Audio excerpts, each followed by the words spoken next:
오늘 이 시간은 좀 본문을 길게 읽었습니다. 여호수아서 8장 30절서부터 그 다음 장인 9장 27절까지, 그리고 9장 전체의 내용과 짝을 이루는 사무엘하 21장 1절서부터 14절을 읽었습니다. 9장 30절서부터 그러니까 여호수아서 8장 30절서부터 8장의 마지막 절까지 그 내용을 먼저 우리가 간단히 살펴볼 필요가 있습니다. 여러분들은 오늘 오전에 겸손이라고 하는 용어가 나오는 베드로전서 5장 말씀을 우리가 읽어보았지 않습니까? 뭐가 겸손인지 우리 한번 생각해 봅시다. 지금 여호수아서 문맥에 의하면 이제 이런 내용입니다. 하나님은 전능한 하나님이다. 그 하나님이 이 백성들에게 명령을 내렸습니다. 가나안 땅에 있는 이방 족속을 하나도 남김없이 다 죽이라. 그 말씀을 보통의 그 여호수아서를 이해하고 해석을 하는 사람들은 정복해도 된다, 죽여도 된다라고 보통 해석을 하는데, 이 해석은 객관적인 해석이 아닙니다. 뭐냐면 그 해석을 하면서 우리를 이스라엘과 같은 운명의 사람이라고 편을 들어버린 거예요. 그러니까 반대로 정복을 당하는 가나안 사람들, 그 이방인들이 바로 우리다라고 생각을 하면, 여러분 어떻게 하는 게 겸손이겠습니까? 어떻게 하는 게 겸손이에요? 그리고 그 겸손한 자세를 취하되 남자답고 민족의 자존심을 가지고 어떻게 처신한 것이 옳은가? 자, 하나님께서 전능하신데 전능하신 만유의 주께서 너 죽어 라고 그랬어요. 예를 들어서 여러분들이 부지불식간에 잘못을 했다고 칩시다. 그렇게 할 때에는 잘못인지 몰랐어요. 근데 하나님께서 사람을 보내어서 분명히 그것이 잘못임을 딱 드러내고, 자, 그러니까 하나님의 손앞에 너는 죽어 이렇게 결론이 나왔으면, 그러면 겸손하다고 하는 건 거기서 어떻게 해야 되는 거예요? 겸손하는 거니까 주님의 손에 맡기는 거야. 그럼 난 죽어야 돼. 그래, 나 죽여주세요 라고 하는 게 겸손일까? 그게 겸손이겠어요? 우리 구약에 좀 더 위로 올라가서 모세 오경의 내용을 한번 봅시다. 시내산 아래에서 이스라엘 백성들이 우상을 만들어서 섬겨서 하나님이 진노하셨습니다. 그래서 마침 율법을 받으러 산 위에 올라와 있는 모세에게 그렇게 말씀하셨어요. 내가 저 이스라엘 백성을 다 죽여버릴 거야. 다 죽이고 이제 너 순종하는 유일한 내 종 모세, 너로 하여금 한 민족을 새로 이루도록 만들겠어 라고 할 때, 순종하는 자세는 뭐겠습니까? 뭐가 겸손이겠습니까? 예, 주님이 주권자이시니 주님 원하는 대로 하세요. 나는 주님의 뜻에 맡기겠습니다. 이게 겸손히 자기를 낮추고 자기의 뜻을 내세우지 아니하고 그냥 주님께서 원하시는 대로 하게 따라가는 게 순종이며 겸손이겠습니까? 겉보기에는 그럴 수 있죠. 근데 모세는 그때 어떻게 했습니까? 그러지 마십시오. 저들은 누굽니까? 하나님의 약속의 자손들입니다. 그러면서 자기를 민족의 조상으로 삼아서 새 민족을 만들어 주시겠다. 그래서 하나님의 나라를 이루겠다라고 하는 것에 대해서는 모세는 조금도 마음에 두지 아니하고 하나님의 명예만 생각했습니다. 하나님께서 이 백성들을 젖과 꿀이 흐르는 땅으로 인도해 주시겠다라고 아브라함에게도 약속하셨고, 이제 애굽에서 빼내 오실 때에도 그러한 목적을 가지고서 오셨는데, 여기 중간에서 저들을 죽이면 하나님께서 참 손이 짧다 이렇게 모욕을 받으실 겁니다. 그러니 그리하지 마십시오 라고 하나님께 뭐예요? 덤벼들었어요. 그렇죠? 한편으로 보면 그거 덤벼들은 거예요. 그러나 덤벼들었다라고 우리는 그렇게 묘사하지를 않습니다. 겸손하다고 얘기를 해요. 그러면 이 가나안 땅에 있는 다른 족속들에 대해서는 약속이 있느냐? 약속이 없습니다. 그런데 그래서 거기 보면은 그 여호수아서 9장을 쭉 읽어보면 이스라엘 백성들이 지금 쳐들어왔다. 이 땅에 있는 백성들은 다 죽이겠다라고 하는 약속을 가지고 능력의 하나님이 이들을 이끌어서 왔다. 그러니 우리는 어떻게 해야 될 것이냐라고 할 때 뭐예요? 이 백성들은 그 이스라엘 사람들과 맞서 싸우자, 동맹을 굳건하게 하자라고 하는데 마음을 합하였습니다. 이런 식의 내용이 어디에도 나오느냐 하면 에벤에셀 전투 장면에서도 나옵니다. 엘리 제사장의 두 아들이 제사장으로서 여호와를 섬기는 제사를 타락시키고 성전을 타락시키고 백성들로 하여금 하나님의 말씀을 엄중하게 지켜야 된다라고 하는 그 정신을 해이하게 만드는, 죄를 저질러도 되는구나, 하나님의 말씀대로 안 해도 되는구나 라고 하는 본을, 잘못된 본을 홈리와 비느하스가 저질렀을 때 하나님께서 엘리에게 경고를 했지 않습니까? 근데 너희들 자식을 죽게 만들 것이다 라고 했는데도 그러니까 예를 들어서 사무엘이 예언을 받지 않습니까? 그럴 때도 엘리의 태도가 뭐였냐면 하나님이 하시겠다면 하는 거지 뭐. 대범하게 받아들인 거죠. 겉보기엔 그게 겸손 같아요. 모세하고 반대로 행동했지 않습니까? 하나님께서 주권자이시고 만유의 주제이시고 이스라엘의 주인이시니까 우리가 잘못이 있어서, 우리 집안에 잘못이 있어서 한날 한시에 다 죽이신다? 받아들여야지 뭐. 이런 식의 태도는 이거 진짜 겸손이 아닌 것이죠. 그럼에도 불구하고 정말 회개하지 않고 끊임없이 계속 죄를 저질렀을 때 전쟁터에 가서 패배했습니다. 이스라엘이 3,000명이 죽었어요.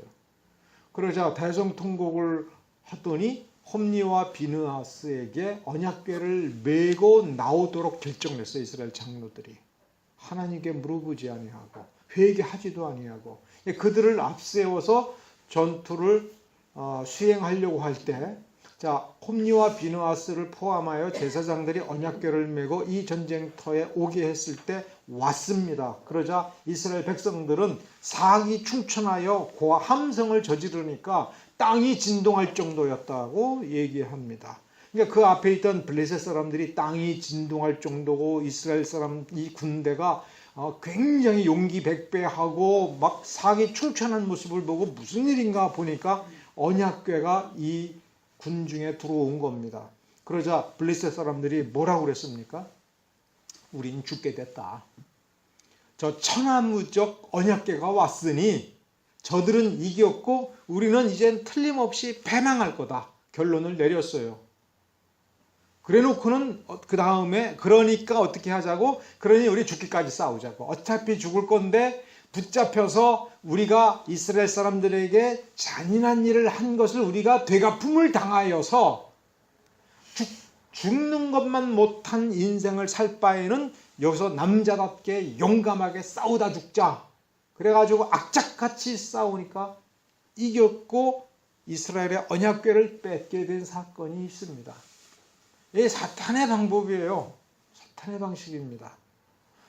여호수아 9장에도 가나안 땅 사람들이 우리를 죽이겠다고 그래 그럼 싸우자 또 이렇게 나온 거예요. 그런데 그 중에 히위 사람들, 여호수아 본문에는 히위 사람들로 나오고 사무엘하 21장에는 아모리 족속에 남은 사람들이라 이렇게 돼 있어요. 이게 보니까 원래 땅은 히위 족속이 주로 많이 사는 땅에 아모리 족속이 들어와서 섞여서 만들어진 마을이 이 기브온이라고 하는 마을 주민들이었던 것 같아요.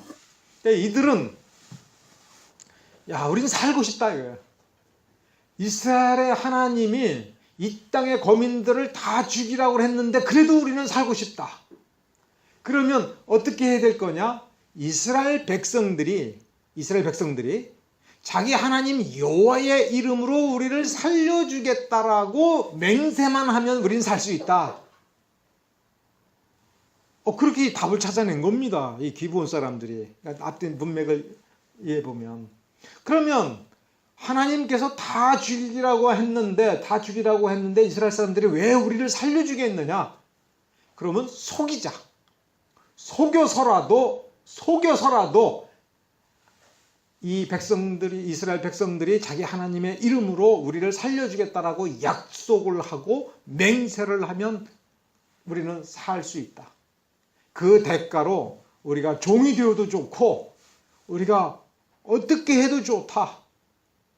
그래서 그러면 너 어떻게 하면 속일 수 있을까? 그러니까 우리가 이 앞에 산다고 하지 말자. 어느 정도 가까이 살았느냐 하면 군대만 60만 명이죠.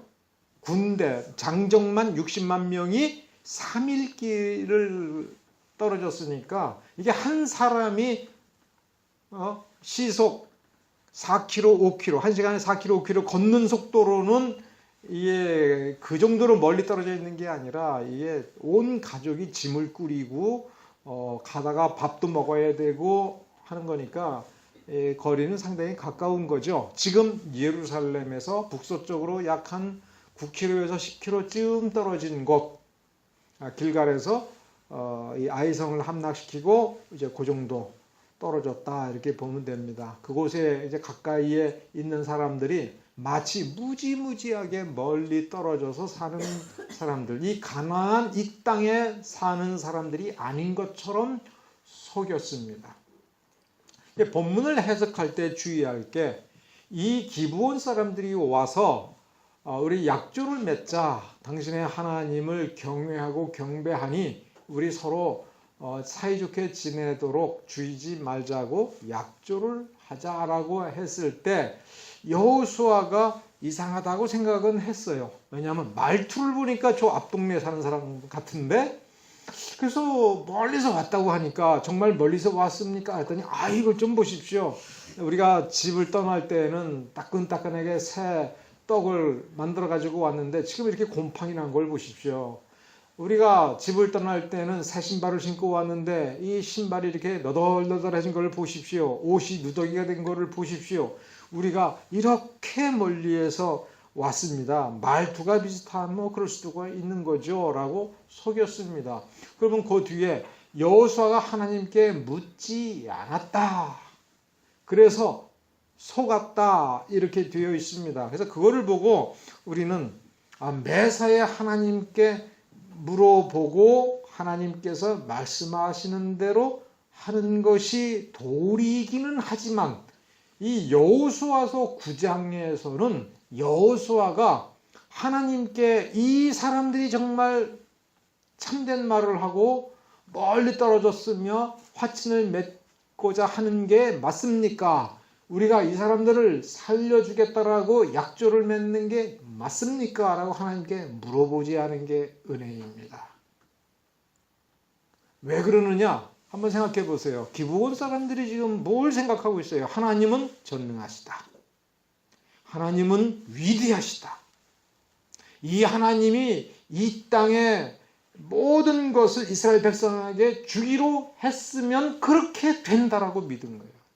지금까지 40년 동안 일어난 역사를 보면 이스라엘의 하나님은 진짜 살아있는 하나님이며 전능한 하나님이며 약속한 건 다 이룬다. 그러므로 우리는 죽은 목숨이다. 그러면 어떻게 해서든 하나님의 은총 속에 살아야 된다라고 믿고 그 믿음을 고백한 셈이에요. 그러면 이 사람들도 하나님께서 죽이라고 그랬으니 죽여야 되겠느냐 이거예요. 참 묻지 않은 게 감사한 거죠. 묻지 않은 게 감사한 거예요. 이 기브온 사람들에게도 감사한 거고 여호수아에게도 감사한 것이지요. 그래서 속았다고 하는 것을 나중에 발견하자 기브온 사람들이 또 태도가 얼마나 겸손했는가 보십시오. 그러니까 먼저 이스라엘 백성들을 속이려고 한 이유는 하나님의 전능한 손을 인정하고 거기에 굴복했기 때문에 그래요. 나중에 속인 것을 발각됐을 때에도 어떻게 겸손하게 말하는 걸 보십시오. 우리가 살고 싶어서 그랬습니다 라고 지금 얘기하고 있지 않습니까? 우리가 이 땅에서 어쨌든 하나님께서 이 땅을 다 주셨으면 이 땅 당신 겁니다. 근데 우리는 어떻게 해서든 살고 싶습니다. 우리가 당신들의 종이 되어서라도 살고 싶습니다. 우리가 당신을 속인 거는 잘못했습니다. 그러니 오늘 죽이시든 살리시든 마음대로 하세요라고 얘기하지 않습니까? 9장에. 그래서 여호수아가 하나님께 묻지 않았으나 하나님의 이름으로 이스라엘의 이름으로 약조를 했으니 죽일 수는 없고 다만 약조한 대로 당신들은 영원히 이스라엘의 종이 되어라. 그래서 저주받았다. 너희들이 우리를 속였기 때문에 저주다라고 하면서 종이 되어라라고 했어요. 가만히 생각해 보세요. 표현은 영원히 종이 되는 저주를 받았습니다마는 한번 생각해 보세요. 이게 정말 저주입니까? 하나님의 은혜의 그늘 아래 종이지만 섬길 수 있게 된 것입니다. 여호수아 9장의 내용을 보면 종은 종이 돼 어떤 종이냐면 여호와께 제사 드리는 성전에 땔감을 구해다가 주는 그 책무도 맡게 된 겁니다. 레위인이 아닌데 레위인의 종이 되어가지고 땔감을 해오고 하는 일을 맡게 된 겁니다. 자, 그로부터 이 사무엘하 21장의 내용은 최소한도 400년 뒤에 일어난 일입니다. 자, 그러니까 여호수아 9장을 읽고 이제 사무엘하 21장을 읽을 때 이 400년이라는 숫자를 염두에 둬야 됩니다. 400년 뒤에 기브온이 아닌 기브아 사람인 사울 왕이 이 이방 족속인 기브온 사람들이 더 이상 이스라엘 땅에 살지 못하게 하려고 그들을 쫓아가서 여러 명을 죽였습니다. 몇 명을 죽였는지는 본문에 나오지를 않습니다. 그들을 죽였습니다. 다 죽인 것도 아니고 일부를 죽였습니다. 사울이 왜 그랬을까를 한번 생각을 해볼 필요가 있습니다. 다 죽이면 기브온 사람을 다 죽이면 여호수아가 한 약조를 사무엘 왕이 또 어기는 것이 되지요. 그러니까 일부 유력한 사람들만 죽인 거예요. 일부 유력한 사람들만 죽이니까 애매하게 억울하게 죽임을 당했으니까 기브온 사람들이 원한을 품게 되겠죠. 원한을 품어가지고 이스라엘 사람들을 미워하고 하나님의 성전에 그 성막에 가서 땔감을 해다 주고 하는 종노릇을 팽개치면서 뭐라고 핑계를 댈 수 있냐면 우리가 400년 동안 종노릇 했는데 이제 와서 까닭없이 우리들을 와서 마구잡이로 죽여? 우리 더 이상 종노릇 하면서 살 수가 없어. 그렇게 얘기할 수가 있죠. 얼마나 고통스러웠는지라고 원망할 수가 있죠. 400년 동안 이스라엘 백성들이 애굽에서 종살이 한 것처럼 이 기브온 사람들이 400년 동안 이스라엘 사람들 밑에서 종살이를 해왔는데 사울 왕이 군대를 끌고 와가지고 몇 명인지 모르지만 기브온 사람들을 잡아 죽인 거예요. 그때 기브온 사람들이 가슴속에 원한이 생겼습니다. 자, 언제 그런 일이 있었다고요? 정확한 연도는 나오지 않지만 사울 왕 때에 이런 원한이 기브온 사람들에게 생긴 겁니다. 근데 그로부터도 세월이 흘러서 이제 사울도 죽고 요나단도 죽고 다윗이 왕이 되어서 다스리는데 그 사무엘상 21장에 보면 느닷없이 이 나라에 3년에 걸친 큰 흉년이 생긴 겁니다. 3년에 걸친 큰 흉년이 생긴 거예요.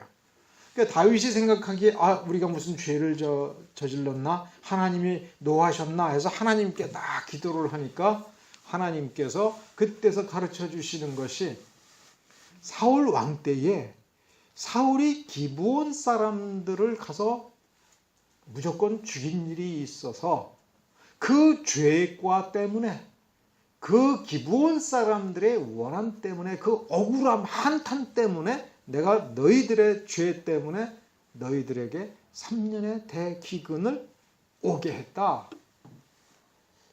참 묘하죠. 여기에서 이 불교의 인과응보라고 하는 것과 이게 잘 맞지 않는 부분이 있는 겁니다. 아니 사울이 지은 죄를 왜 다윗 왕 때에 그 죄가 발각나게 했으며 다윗 왕 때에 왜 흉년이라고 하는 징벌을 받고 있느냐. 인과응보에 맞지 않죠. 하나님의 의지적 판단, 지혜로운 판단에 의하여 그 죄과를 갚을 수 있는 적절한 때를 찾으신 겁니다. 이 또한 은혜인 겁니다. 근데 다윗이 이제 황망한 거예요. 그러나 분명히 하나님께서 이 죄를 씻어야 된다라는 뜻으로 그런 말씀을 하셨으니까 다윗이 기브온 사람들에 가서 자, 그러고 보니 이런 억울한 일이 있었구나. 어떻게 하면 너희들의 원한을 풀어줄지 한번 얘기해 주시오. 그러니까 기브온 사람들이 사울의 후손 7명을 우리한테 내어줘서 우리가 죽일 수만 있으면 우리의 원한은 다 풀릴 겁니다. 이 구약시대에는 눈에는 눈, 이에는 이라는 것이 있으니까. 그러니까 이 다윗이 고민을 했습니다. 사울의 직계 후손이라면 요나단의 후손이 있는데 요나단과는 또 내가 해하지 않겠다, 지켜주겠다라고 약속을 했으니까 요나단의 후손 중에서는 내어 주어서는 안 되겠기에 사울 왕의 첩을 통해서 낳은 리스바에게서 낳은 아들 둘 암모니에와 무비보셋 이 둘을 내어주고 사울의 큰딸 메랍의 아들 5을 내어준 겁니다. 그러니까 요나단의 직계 후손은 빼고 반개 쪽으로 해서 7명을 내어 죽이니까 한날 7명을 목매달아 죽여버렸어요. 그래서 기브온 사람의 원한은 풀어주었습니다. 그러자 이번에는 이 사울의 첩인 리스바가 졸지에 아들 둘을 잃어버린 거 아닙니까? 근데 할 말이 없는 게 이게 사울의 죄 때문에 사울의 후손이 이 응벌을 받는 거는 할 말이 없는 것이지만 그래도 어미로서의 어머니 리스바로서 자기 아들 둘이 하루아침에 잡혀가가지고 목 매달려서 죽었으니 얼마나 가슴이 아픈 거예요. 이 원한이 또 생겨버린 겁니다. 한이 생겨버린 거예요. 그러니까 리스바는 누구한테 원망을 할 수도 없고 이건 누구 죄 때문에? 이미 죽은 사울의 죄 때문에. 그렇다고 이 가슴 답답하고 한이 생기니 이게 어떻게 비통한 그 심정을 어떻게 할 수가 없으니까 이번에는 그 아들 둘이 눕혀져 있는 그 시체가 눕혀져 있는 바위 옆에다가 배를 깔고 거기에 앉아서 낮에는 새를 쫓고 밤에는 들짐승을 쫓으면서 그 시체를 지키고 있었던 거예요. 장사도 안 지내고 그냥 지키고 있었어요. 여기에는 그냥 이스라엘 유대인들의 표현 방법으로 써 있으니까 얼핏 본문을 읽어보면 예를 들어서 보리 곡식 베는 첫날 보리 베기를 시작하는 때부터 비가 쏟아지기 시작하는 날, 이게 도대체 얼마나 되는지를 모르지만 이게 5월 초서부터 11월까지 5월 거의 6개월 동안을 그 시체를 옆에서 지키고 있으니까 한번 생각해 보세요. 어머니 리스바의 그 심정이 얼마나, 낮에 그 뜨거운 햇빛에 자기 두 아들이 그 아들의 그 시체가 썩어져 가는데 그거를 매일 바라보면서 낮에 새를 쫓고 밤에 짐승을 쫓기를 그 바위 위에서 6개월을 보낸 겁니다. 그 뒤에 그 말을 들으니까 한편으로는 다윗은 또 얼마나 마음이 아파요. 어떻게 하면 이 리스바의 마음을 위로해 줄까? 어떻게 하면 위로해 줄까 하다가 사울과 요나단의 시체를 찾아다 줘야겠다. 그러니까 사울과 요나단이 마지막에 이방 족속의 손에 죽었을 때 그 사울의 시체를 끌어다가 그 성문에다가 성벽에다가 박아버렸어요. 그러자 지금의 요르단 북부에 있는 기럇 야베스 사람들이 몰래 가서 그 시체를 훔쳐다가 장사를 지내주었습니다. 왜냐하면 한때 이 사울로부터는 은혜를 받았다고 해서 그 은혜를 갚겠다는 뜻으로 그 사울과 요나단의 시체를 수습해다가 그러니까 몰래 가서 그를 훔쳐다가 장사를 지내주었습니다. 그러니까 이 벳산이라고 하는 곳에 장사를 지냈는데 이 사울 집안에서 놓고 보면 제대로 된 장사가 아니죠. 제대로 된 장례를 치른 게 아닙니다. 다윗이 그것을 생각해내고서는 몰래 사람을 보내가지고 그 시체를 가져오게 해서 리스바에게 주었습니다. 그러니까 리스바에게는 뭐냐면 아들들은 죽었지만 그 자기의 그 남편인 사울의 시체 해골을 찾아다가 주니까 리스바가 자기 남편과 자기 두 아들의 시신을 장례를 지내서 그 원한을 푸른 겁니다. 이 내용이에요. 이 사무엘하 21장에. 우리가 무엇을 생각을 해야 되느냐 하면 여호수아서라고 하는 이 책은 뭘 가리키느냐 할 때 사무엘하 21장까지의 전체 내용을 9장과 21장의 내용을 놓고 보면 하나님의 말씀은 어떻게 지켜야 된다? 철두철미하게. 이게 진짜 겸손인 거죠. 하나님을 신뢰하고 하나님의 능력을 의지하여 하나님의 말씀은 철두철미하게 그리고 조금도 오류가 없이 그렇게 지켜야 된다라고 하는 가르침이 여호수아서 전체의 가르침이며 그렇기 때문에 요단강을 건너고 나서도 요단강 강 바닥에 있었던 돌을 각 지파별로 큰 돌 하나씩을 가져다가 쌓아놓고 후손들에게 보여주면서 우리가 이렇게 순종했다라고 하는 거를 우리가 이렇게 순종할 때에 하나님께서 이와 같이 능력을 베푸셨다.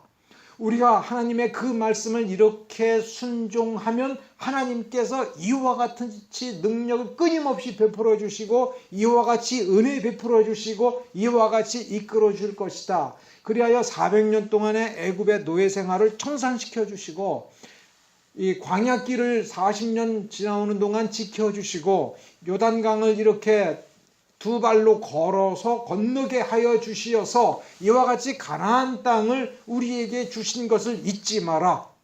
무엇을? 이 하나님의 말씀을 철두철미하게 지키고 또 지켜야 된다라고 하는 것을.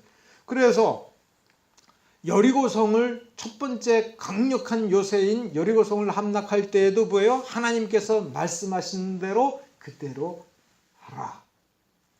또 아이성 싸움에 패배했죠.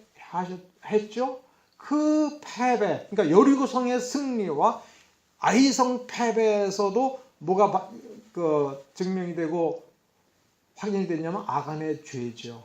몰래 하나님의 말씀을 어긴 거. 그러니까 아이성 싸움에서도 뭘 가르쳐 주시는 거냐면 말씀대로 하지 않으면 안 된다 하는 거예요. 그러니까 이 전쟁에서의 패전과 죽음을 통해서도 각인을 시켜 주셨습니다만 그것을 더 잊지 말라고 여호수아서 8장 30절서부터 에발산에 제단을 쌓는 거죠. 에발산에 여호와를 향한 제단을 쌓았다라고 할 때 31절에 여호와의 종 모세가 이스라엘 자손에게 명령한 것과 모세의 율법책에 기록된 대로, 그러니까 단을 쌓을 때 하나님을 위하여 그 백성들이 승리를 한 뒤에 마음으로 정성으로 쌓을 때에도 마음과 정성보다도 더 앞서고 더 확실한 것은 여호와의 율법책에 기록된 그대로 해야 된다는 거예요. 그래서 31절서부터 계속 32절, 33절, 34절에 보면 계속 뭘 강조하냐면 여호와의 율법. 그것을 바위 위에 새긴 거예요. 바위 위에 새겼다라고 하는 것은 영원하다는 얘기예요. 영원히 지켜야 된다는 얘기입니다. 바꿀 수가 없는 겁니다. 또 그 말씀 그대로 바위 위에 새기고 백성들 모든 사람의 심지어 이방인들에게까지도 그 말씀을 낭독하여 36절에 보면 낭독하지 아니한 말이 하나도 없었더라. 이 정신 30절서부터 35절까지의 정신을 그대로 간직하고 그 말씀대로 그대로 준수하는 것이 하나님께서 요구하는 겸손이며 이 말씀대로 지키는 그 자세가 자기를 하나님의 전능한 손 아래 낮추는 그 실체적인 방법인 겁니다.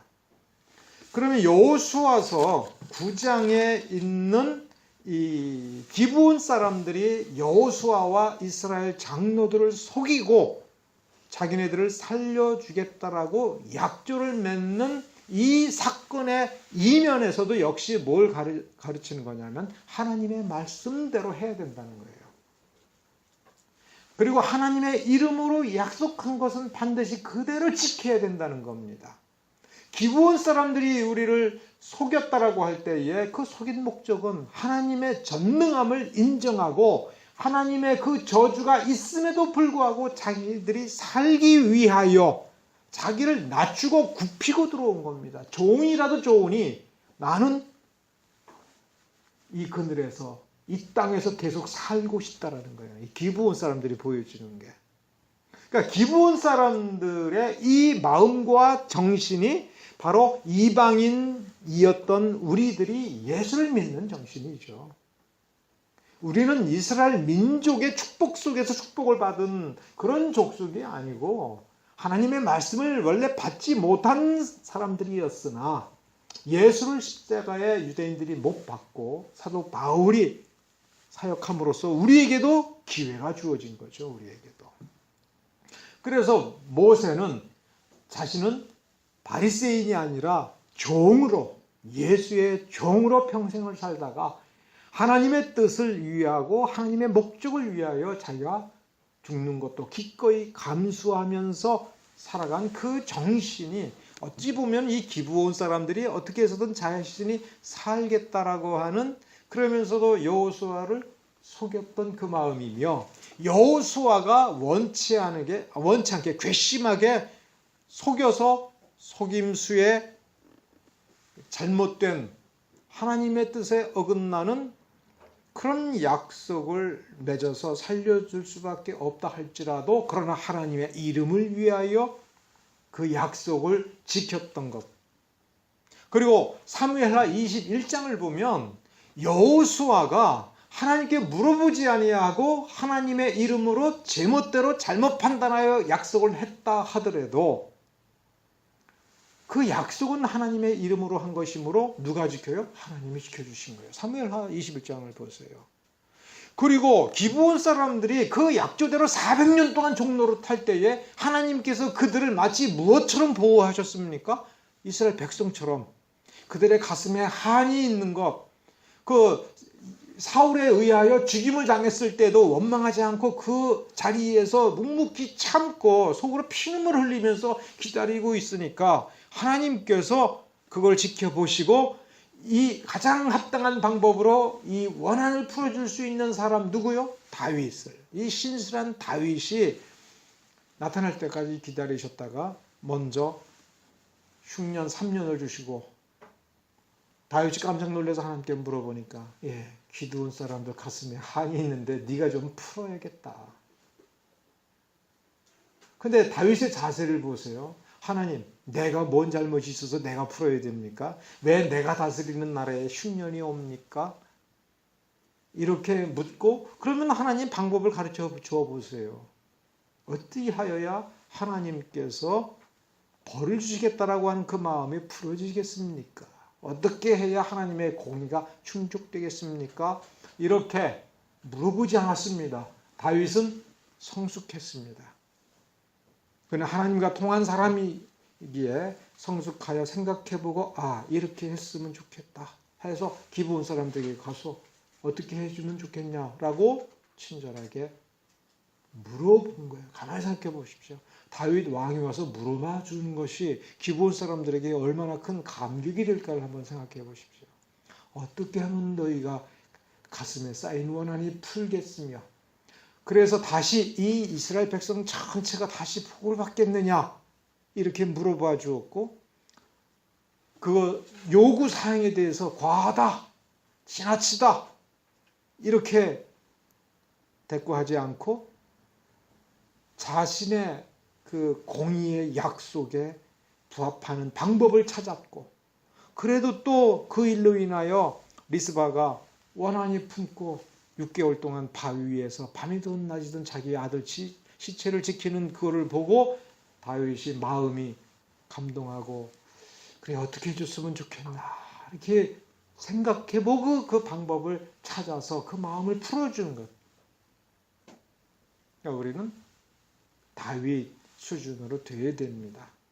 하나님의 말씀을 지키되 사울처럼 잘못된 방법으로 여호수아가 한 약속은 잊어버리고 그 전에 이방인들을 다 죽이라고 하는 그 약속만 의지하여 잘못된 방법으로 하여 사람에게 상처를 주는 것이 아니라 다른 사람의 원한을 풀어주면서도 하나님의 말씀을 이루는 그것. 그래서 우리가 좀 더 들어가 보면 하나님의 말씀이 얼마나 존귀한 말씀인가, 우리가 얼마나 엄수해야 될 것인가, 우리가 어떤 자세로 이 말씀을 받고 이 말씀을 실천할 것인가, 그 실천하는 자, 하나님의 이름으로 사는 자들은 400년의 시간을 지나고 수십 년의 시간이 지나도 하나님은 잊어버리지 아니하시고 그 마음을 채워주시고 위로해 주시고 능력을 베풀어 주시는 하나님임을 우리가 기억합시다. 기도하겠습니다.